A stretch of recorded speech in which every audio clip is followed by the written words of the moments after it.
ദൈവ തിരുനാമത്തിന് മഹത്വമുണ്ടാവട്ടെ. Bible reading പ്രോഗ്രാമിൽ സംബന്ധിക്കുന്ന ഏവർക്കും കർത്തൃനാമത്തിൽ സ്നേഹവന്ദനം. ജോഷുവയുടെ പുസ്തകം 12-ാം അധ്യായം നമ്മളിന്ന് വായിക്കുന്നു. വളരെ ചെറിയ ഒരു അധ്യായമാണ് 12-ാം അധ്യായം. ഈ 12-ാം അധ്യായത്തിലെ പ്രതിപാദ്യ വിഷയം എന്ന് പറയുന്നത് ഇസ്രായേൽ ജനം അവരുടെ മരുഭൂമി യാത്രയിൽ കീഴടക്കിയ രാജ്യങ്ങളെയും രാജാക്കന്മാരെയും കുറിച്ചുള്ള ഒരു വിവരണം മാത്രമാണ്. ഈ മരുഭൂമി യാത്രയിൽ കനാൻ ദേശം സ്വന്തമാക്കാൻ വേണ്ടി 31 പേരോട് അവർ യുദ്ധം ചെയ്യേണ്ടി വന്നു. 31 രാജാക്കന്മാരെ അവർക്ക് കീഴ്പ്പെടുത്തേണ്ടതായി വന്നു. നമുക്ക് പുതിയ നിയമത്തിൽ ഇന്ന് യുദ്ധം ചെയ്ത് കിടക്കുവാനുള്ളത് ഭൂപ്രദേശങ്ങളോ ഭൂമിയിലുള്ള മനുഷ്യരെയോ രാജാക്കന്മാരെയോ അല്ല.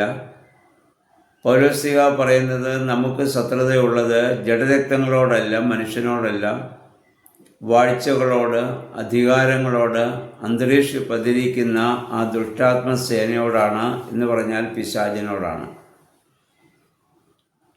നമ്മുടെ ജീവിതത്തിൽ എത്ര പ്രാവശ്യം പൈശാചിക പ്രലോഭനങ്ങളെ നമുക്ക് അതിജീവിക്കാൻ സാധിച്ചിട്ടുണ്ട്. അതൊരു രാജ്യത്തെ കീഴടക്കുന്നതിന് തുല്യമാണ് ഓരോ പ്രലോഭനങ്ങളെയും നമ്മൾ കീഴടക്കുക എന്നുള്ളത്. ആ സമയത്ത് പാപത്തോട് നമ്മൾ സഖ്യത കൂടിയോ അതോ ദൈവികമായ ശക്തിയാൽ അതിനെ അതിജീവിച്ചോ? ഒരേ സമയത്ത് പാപത്തിലും ദൈവത്തിലും ആശ്രയിച്ചുകൊണ്ട് കാലുവെച്ചുകൊണ്ടുള്ള മുന്നോട്ടുള്ള യാത്ര അത് അധിക ദൂരം മുന്നോട്ട് പോകാനാവില്ല. മലയാള ഭാഷയുടെ ചൊല്ലുണ്ട്, ഇരുവഞ്ചിയിൽ കാലുവെക്കരുത്.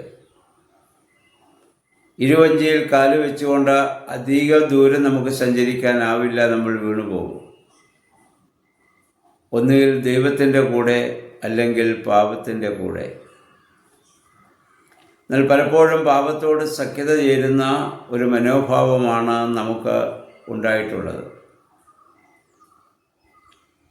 അതിൽ നിന്ന് വ്യത്യസ്തമായി ഈ 31 രാജ്യങ്ങളെ യോശുവയും ഇസ്രായേൽ ജനം കീഴടക്കിയതുപോലെ അനേകായിരം പ്രലോഭനങ്ങളെ ഓരോ ദിവസവും നമുക്ക് നേരിടേണ്ടി വരും. അതിനെ നമ്മൾ ജയിക്കുമ്പോഴാണ് നമ്മൾ ജയിച്ചു എന്ന് നമുക്ക് പറയാൻ സാധിക്കുന്നത്, അല്ലെങ്കിൽ ഒരു ഭക്തൻ, വിശ്വാസി എന്ന് പറയാൻ നമുക്ക് സാധിക്കുന്നത്. ഗലാത്യ ലേഖനം 5:17 പറയുന്നു, നമുക്ക് വാസ്തവത്തിൽ ഈ ശത്രുത എന്ന് പറയുന്നത് ജഡാഭിലാഷങ്ങളാണ്. ജഡാഭിലാഷങ്ങൾ ആത്മാവിനെതിരാണ്, ആത്മാവിൻ്റെ അഭിലാഷങ്ങൾ ജഡത്തിനുമെതിരാണ്. അതിൻ്റെ 19 മുതലുള്ള വാക്യങ്ങളിൽ ജഡത്തിൻ്റെ ചില സ്വഭാവങ്ങളെ, പ്രവൃത്തികളെക്കുറിച്ച് പൗലോസ്ലീഹ നമ്മെ ഓർമ്മപ്പെടുത്തുന്നുണ്ടല്ലോ. വ്യഭിചാരം, അശുദ്ധി, ദുർമോഹം, വിഗ്രഹാരാധന, ആഭിചാരം, ശത്രുത, കലഹം, അസൂയ, കോപം, മത്സരം, ഭിന്നത, വിഭാഗീയ ചിന്തകൾ, വിദ്വേഷം, മദ്യപാനം, മധുരോത്സവം അഥവാ വെറിക്കൂത്ത്, ഇങ്ങനെ 15 കാര്യങ്ങൾ അവിടെ എണ്ണി പറയുന്നുണ്ട്. ഇതിൽ വ്യഭിചാരം എന്ന് പറയുന്നത് മറ്റ് പരസ്ത്രീ അല്ലെങ്കിൽ പരപുരുഷ ബന്ധം മാത്രമല്ല. അത് ദുർമോഹം നമ്മിലുണ്ടായാലും അത് വ്യഭിചാരത്തിന് അത് തുല്യമാണ്. അത് ആ ശാരീരിക തലത്തിൽ മാത്രമല്ല, മാനസികവും ആത്മീയവുമായ എല്ലാ തലങ്ങളിലും അതുണ്ട്. ഇസ്രായേൽ കന്യക പരസംഗം ചെയ്തുവെന്ന് പ്രവാചകന്മാർ വിളിച്ചു പറഞ്ഞത് യഹോവയെ ഉപേക്ഷിച്ച് മറ്റു ദൈവങ്ങളുടെ പിന്നാലെ പോയപ്പോഴാണ്. അപ്പോൾ ഇങ്ങനെയുള്ളതായ ജഡത്തിൻ്റേതായ ഇച്ഛകൾ നമ്മിൽ ഇപ്പോഴും വാഴുന്നുവെങ്കിൽ നമ്മൾ വാസ്തവത്തിൽ പിശാചിനോട് ചേർന്ന് ജീവിക്കുന്നുവെന്നാണ് അർത്ഥം. എന്നാൽ ആത്മാവിൻ്റെ ഫലങ്ങളെക്കുറിച്ച് അതിൻ്റെ 22 മുതൽ വാക്യങ്ങൾ നമ്മൾ വായിക്കുന്നുണ്ട്. സ്നേഹം, സന്തോഷം, സമാധാനം, ദീർഘക്ഷമ, ദയ, പരോപകാരം, സൗമ്യത, ഇന്ദ്രിയജയം. അങ്ങനെ 9 കാര്യങ്ങളെക്കുറിച്ച് അവിടെ പറയുന്നുണ്ട്. ഇപ്പോൾ നമുക്ക് വലിയ നോമ്പിലേക്ക് നമ്മൾ പ്രവേശിച്ചിരിക്കുകയാണ്. ഈ ദിവസങ്ങളിൽ ഇതിൽ ഏത് ഫലങ്ങളാണ് നമ്മൾ കൂടുതലായി ഉണ്ടാവുക? ജഡത്തിൻ്റെ അഭിലാഷങ്ങളെയൊക്കെ നമ്മൾ ഇല്ലാതാക്കി ഭക്ഷണപദാർത്ഥങ്ങൾ പോലും, ശരീരം ഇഷ്ടപ്പെടുന്ന ഭക്ഷണപദാർത്ഥം പോലും വേണ്ടെന്ന് വെച്ച് നമ്മളെല്ലാം ഉപവസിക്കുകയും പ്രാർത്ഥിക്കുകയും ചെയ്യുന്നു. എന്തിനാണ്? ആത്മാവിൻ്റെ ഫലങ്ങൾ നമ്മൾ ബലപ്പെടുവാനാണ്, ശക്തി പ്രാപിക്കുവാനാണ്.